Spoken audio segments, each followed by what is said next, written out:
boleh nggak? Saya kan nggak ngapa-ngapain, saya cuma chattingan doang kok. Toh saya juga lagi LDRan statusnya sekarang. Nggak, alasan-alasan yang datang dari syaitan kayak gini nggak bakal bisa menjadikan maksiat itu menjadi baik, nggak bakal bisa menjadikan maksiat itu menjadi boleh, karena keharaman tetaplah suatu keharaman. Fazayyana lahumus syaitanu a'malahum. Setan itu senantiasa menghiasi amal-amal yang buruk menjadi amal-amal yang baik. Dan satu yang harus kita ketahui, bahwa dalam Islam laki-laki dan perempuan itu terpisah. Jadi kalau nggak ada hajat atau keperluan syar'i di dalamnya, maka laki-laki nggak boleh berinteraksi dengan wanita. Ayo kita cerita tentang cinta. Islam itu nggak pernah mengingkari yang namanya cinta. Bahkan kata Allah Subhanahu wa taala, "Zuyyina lin-nasi hubbus syahawati minan nisa'i wal banina wal qanatiril muqantarah."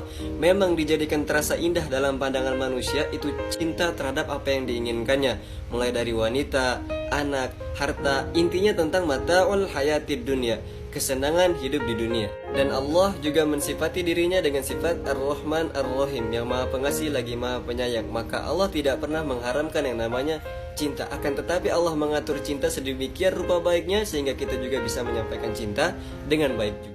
Namun lain halnya dengan sekarang, yang mana kebudayaan sejarah luar mengarahkan cinta kepada maksiat, dan maksiat tersebut berbungkuskan rasa kasih sayang. Sedang cinta seperti ini jelas bukan adanya dari agama kita. Dan Rasul juga udah jauh-jauh hari memberi peringatan tentang hal ini. La tattabi'unna syanal ladzina min qablikum. Kalian itu akan mengikuti orang-orang sebelum kalian. Shibran bi shibrin, sejengkal demi sejengkal, wa dzira'an bi dzira'in, sehasta demi sehasta, hatta law dakhalu fi juhri dhabbin, sehingga kalian itu terperangkap dalam lubang yang sama. La taba'tumuhum, dan kalian akan mengikutinya. Maka sahabat bertanya, "Qulna ya Rasulullah, al-yahuda wan nasara?" Apakah orang-orang Yahudi dan Nasrani? Maka kata Rasulullah, "Qala faman?" Maka siapa lagi? Dan ini yang terjadi ketika malam Valentine Days. Maka ketika orang-orang muslim mengikuti acara Valentine Days, mereka tidak ada ubahnya dengan orang-orang yang di luar agama Islam. Na'udzubillah. Hatta wa'adat ummatul islami fin nujumi maulaya salli wa sallim da'iman abadan ala habibika khairil khalqi kullihim.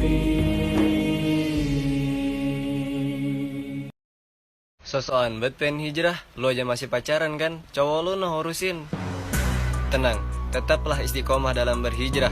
Nanti dibuatlah kamu patah hati oleh Allah Subhanahu wa taala demi menyelamatkan kamu dari orang yang salah, bahkan dipisahkan dengan cara yang paling menyakitkan demi mempersiapkan kamu dari orang yang dahulunya salah menjadi orang yang paling saleh.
Maka perhatikan, bahkan yang sekelasnya ulul azmi sekalipun, yakni Nabi Musa alaihissalam, itu bisa-bisanya menaruh perhatian, itu bisa-bisanya meletakkan perasaan kepada seorang gadis.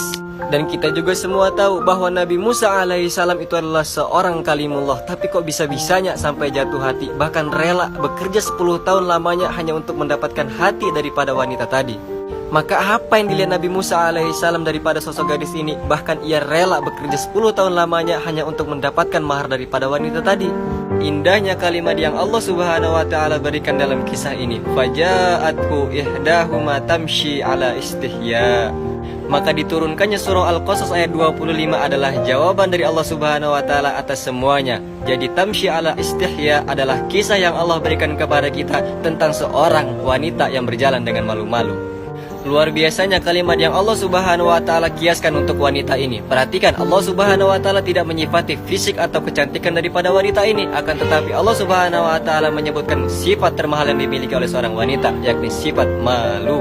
Dan itu adalah sifat permata wanita yang paling berharga, intan yang paling mulia, bahkan yang paling banyak hilang dari wanita-wanita zaman sekarang. Masya Allah. Tak dibaca tanda tertibnya.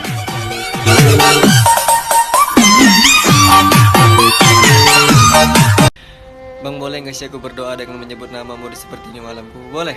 Boleh banget. Diriwayatkan dalam suatu kisah, dahulu Mus'ab bin Zubair pernah berdoa di depan Ka'bah. Dia mengatakan ingin menjadi pemimpin di daerah Irak dan ingin menikahi dua wanita yang terkenal pada zamannya, yakni Sukainah binti Husain dan Aisyah binti Tolha.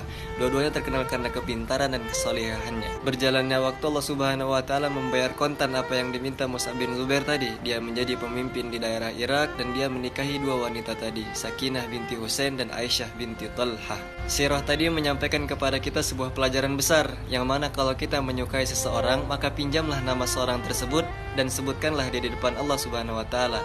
Jangan pernah mencari seseorang dengan perkara yang haram, tetapi doakanlah, insya Allah dia akan kalian miliki dengan izin Allah Subhanahu wa taala. All that shit, installing only goes so far when you've got a head start.